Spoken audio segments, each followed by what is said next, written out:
आज मैं स्कूल जाने वाली हूँ। क्लास। ये वीडियो अच्छी लगेगी तो सब्सक्राइब करें। शुरू करते हैं आज का व्लॉग।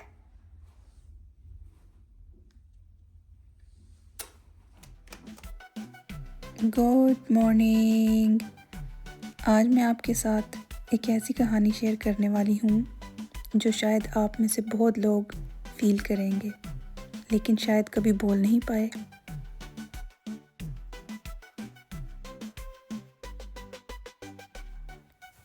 कभी आपने सोचा है कि एक लड़की जो अपने घर की सबसे लाडली बेटी होती है, वो जब माँ बनती है तो उसके अंदर क्या चल रहा होता है। मैं भी एक वक्त में सिर्फ एक इकलौती लाडली बेटी थी। हर बात पे प्यार मिलता था और हर मुश्किल में एक ही नाम याद आता था, अम्मी।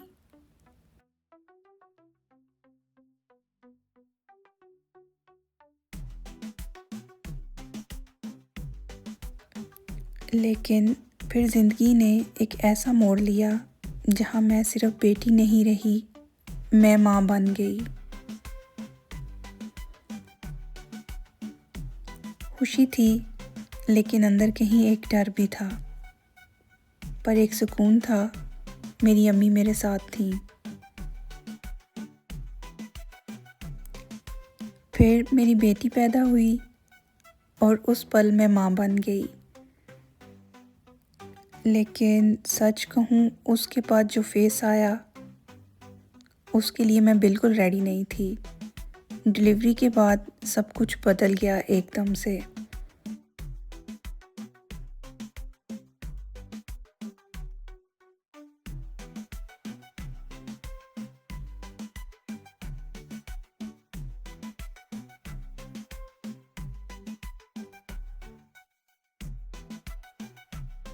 मैं बिना वजह रो देती थी। कभी अचानक से डर लगने लगता था, कभी लगता था मैं इनफ नहीं हूँ, कभी अपनी ही फीलिंग समझ नहीं आती थी।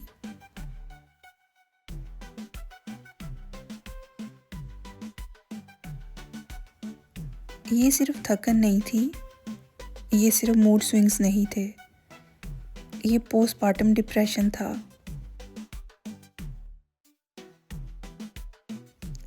लेकिन उस वक्त मैं इसे समझ भी नहीं पा रही थी कि एक्चुअली मेरे साथ हो क्या रहा है। बस इतना पता था कि मैं अंदर ही अंदर टूट रही हूँ।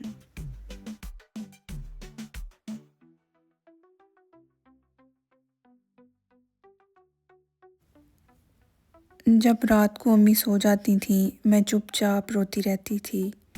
अपनी बेटी को देखकर भी कभी डर फील होता था कि इसे हाथ लगाऊंगी तो उसे कुछ हो जाएगा।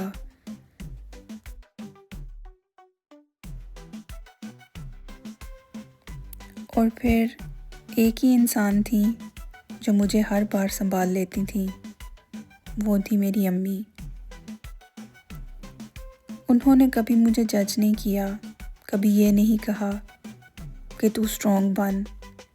बस चुपचाप मेरे पास बैठ जाती थी, मुझे गले लगा लेती थी और कहती थी कि सब ठीक हो जाएगा, मैं हूँ ना तुम्हारे साथ। जब मैं बिला वजह रोती थी, वो मेरे आंसू पोंछती थी। जब मुझे डर लगता था, वो मेरी हिम्मत बन जाती थी। उन्होंने सिर्फ मेरी बेटी को नहीं बल्कि मुझे भी संभाला। उन्होंने मुझे टूटने नहीं दिया कभी भी। स्लोली मैंने खुद को वापस पाना शुरू किया, उनकी बातों से, उनकी सपोर्ट से, उनके प्यार से और उनकी दुआओं से। और आज मैं ये कह सकती हूँ कि पोस्टपार्टम डिप्रेशन रियल होता है और ये किसी के साथ भी हो सकता है। इसमें शर्म की कोई बात नहीं होती। और एक बात जो मैं दिल से कहना चाहती हूँ, हर कोई समझ नहीं पाता इस फेस को। कुछ लोग इसे सिर्फ ड्रामा या ओवर थिंकिंग समझ लेते हैं, लेकिन जो इसे फील करते हैं सिर्फ वही जानते हैं कि ये कितना गहरा होता है।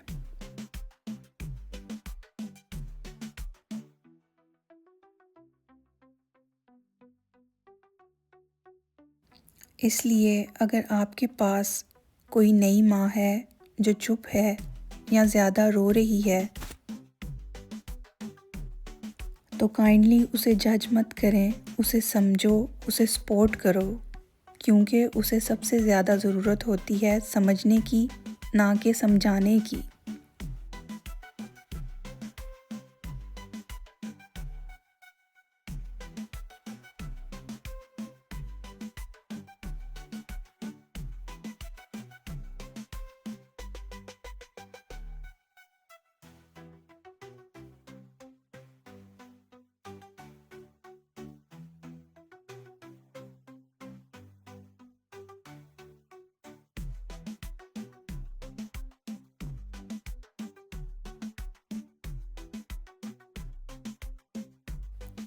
आज मैं स्ट्रॉन्ग हूँ, कॉन्फिडेंट हूँ, लेकिन मेरी स्ट्रेंथ का सबसे बड़ा हिस्सा मेरी अम्मी हैं। इकलौती लाडली बेटी थी मैं, फिर माँ बनी। लेकिन इस सफ़र में अगर किसी ने मुझे संभाला तो वो मेरी अम्मी थी। जब मैं टूट रही थी तब मेरी अम्मी ने मुझे जोड़ा, और आज जो मैं हूँ वो उन्हीं की वजह से हूँ।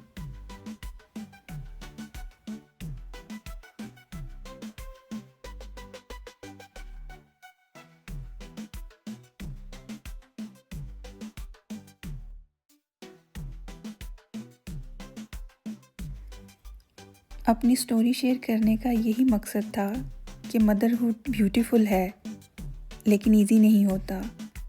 ये सिर्फ एक नई ज़िंदगी को पैदाइश देना नहीं, बल्कि खुद को दोबारा पैदा करना होता है। और इस सफ़र में अगर आपको कोई समझने वाला मिल जाए तो आप सच में लकी हो। मैं लकी थी क्योंकि मेरी अम्मी मेरे पास थी। अगर आप किसी को स्ट्रगल करते हुए देखो तो उसे एडवाइस देने से पहले उसका हाथ पकड़ो, उसे समझाओ नहीं, उसके साथ बैठो, क्योंकि कभी कभी सिर्फ किसी के साथ ही बैठ जाना उसकी हीलिंग बन जाता है। आज 3 साल बाद मैं सिर्फ एक माँ नहीं, एक स्ट्रॉन्ग और नई इंसान हूँ। लेकिन इस नई मैं के पीछे मेरी अम्मी का प्यार है, उनका सब्र है और उनका साथ है। हर स्ट्रॉन्ग माँ के पीछे एक और स्ट्रॉन्ग औरत होती है, मेरी अम्मी।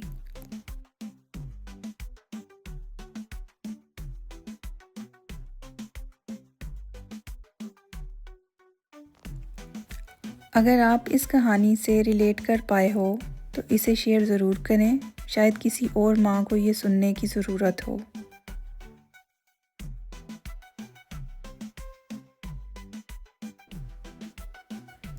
आज का व्लॉग यहीं पे एंड करते हैं। व्लॉग थोड़ा इमोशनल था। मैंने अपनी पोस्टपार्टम फेज़ के बारे में बात की कि एक ऐसा टाइम जो हर मॉम के लिए इजी नहीं होता। अगर आप भी कभी ऐसा फील कर चुकी हो तो प्लीज़ याद रखो, यू आर नॉट अलोन।